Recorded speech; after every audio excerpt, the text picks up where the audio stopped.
RCJetsUSA. Today we are going to review this Freewing Thunderbird 90mm jet. As you can see, it's nicely detailed and very solid form.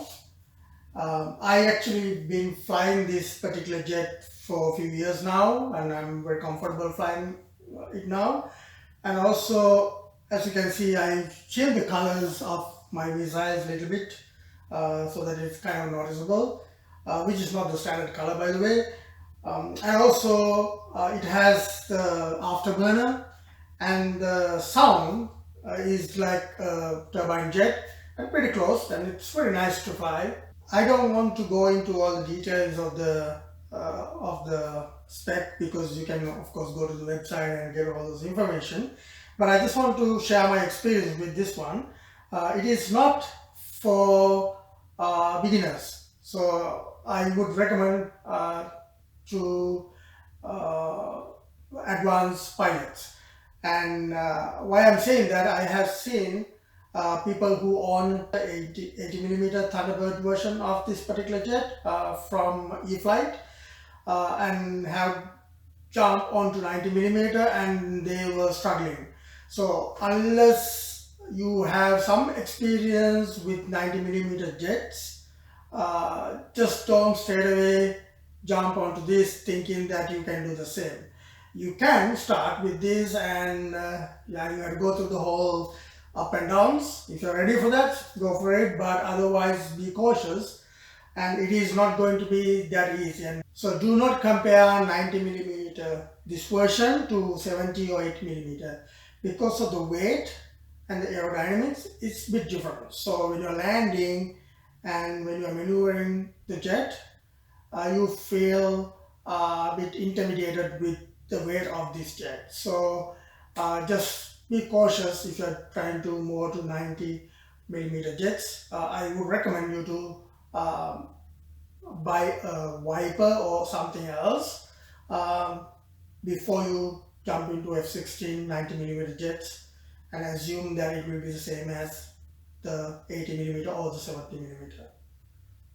I'll show you a video clip now, then you can see how it flies, and then let's talk about it in detail afterwards.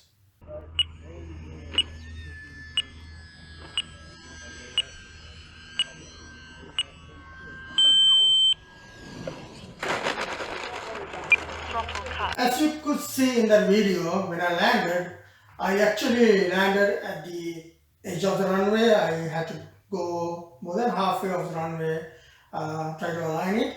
So the best way to land this jet is to either come high alpha or close to the ground as much as possible and come at a speed and then land with a bit of a flare. But unfortunately, since you have done many laps at the end of the session, your battery is already drained up to a certain level that you might not be able to have high alpha for a while because it drains battery. So I have had a couple of issues with that, so I will not do that unless I really have to.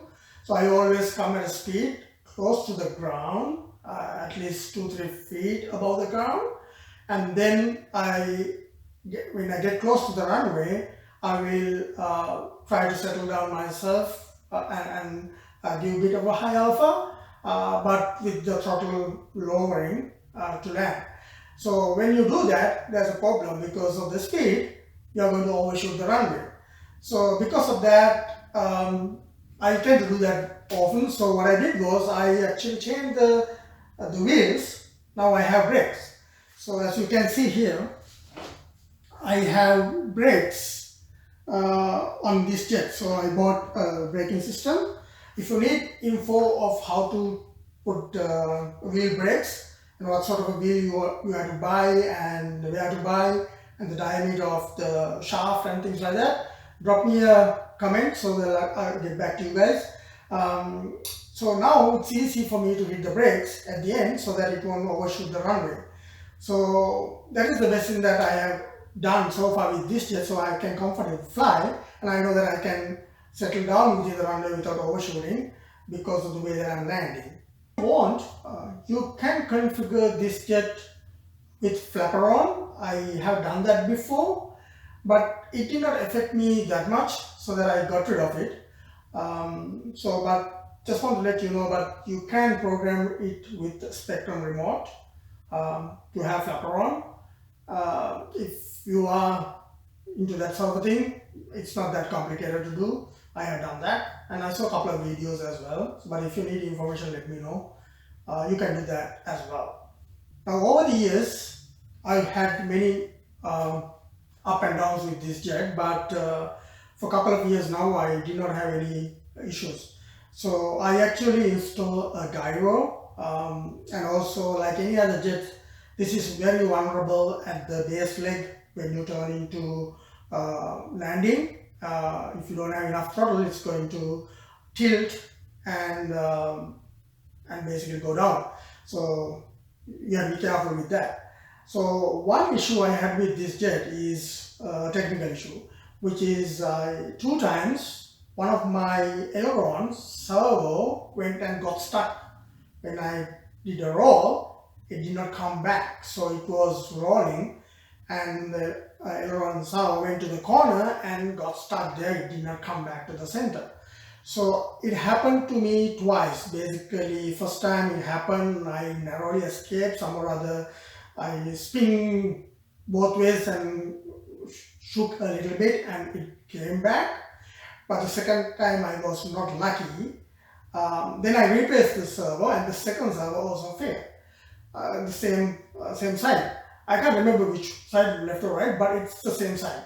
So I have a feeling, this is what I did actually. So what I did was, when you program servo's distance to travel, in the remote you can say it's normally -100, 0 in the center, +100, right? So you can say don't go beyond 95%. So that's what I did. Actually, I did 95% maximum. So if I hit the aileron to the corner in the remote, it will go only up to 95%, not the 100%. So it won't go to the edge of the servo, so it won't get stuck. So afterwards, I did not have that issue. So I will highly recommend you guys to do that. If you buy this jet, and the first thing you have to do is go to the aileron settings and give 95%, don't go 100%. So that means it will be 5%, -5%, 0, and plus 95%. So it won't go to the edge when you're doing that. So that eliminated that issue for me. That is the only technical issue I had. Other than that, it's a 12 blade fan, 90mm, and I have 5000 plus 6S batteries, and I get about 3.5 to 4 minutes flight time with this. It's great. So far it's great, and it's very nice, like the sound and the afterburner. So you won't go wrong with this, but there's a bit of a advanced skill set you need to manipulate this. It's not very soft at the beginning. You don't feel comfortable, and when you take off, as you can see in the next video, you feel like there's a dragging effect. So it's going like, like to kind of go on. So but once you get to the momentum, it goes very fast and everything is perfect. But as soon as you take off, you feel like there's a bit of a drag kind of thing. So that's why when you don't feel that with the 80mm and the 70mm, and that's why you have to be careful with. Let's see the other clip so that you can see what I just explained. So you gotta pull the elevator out.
this one.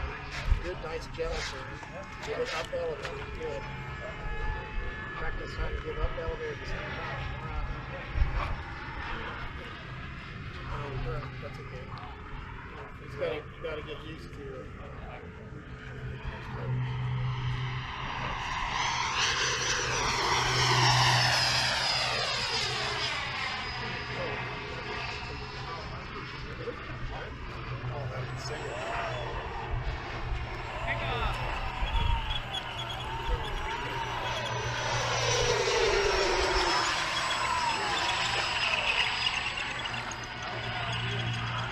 A little bit too much down. Try doing it with a little bit less down. You know, as you're down the side, you're not going very fast, so it just drops on its down.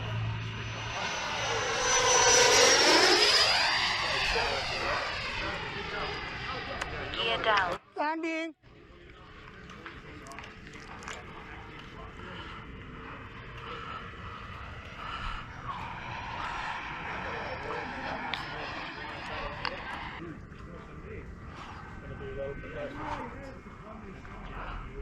All the way down and all the way down and nice way. I want you to come over further south before you start turning.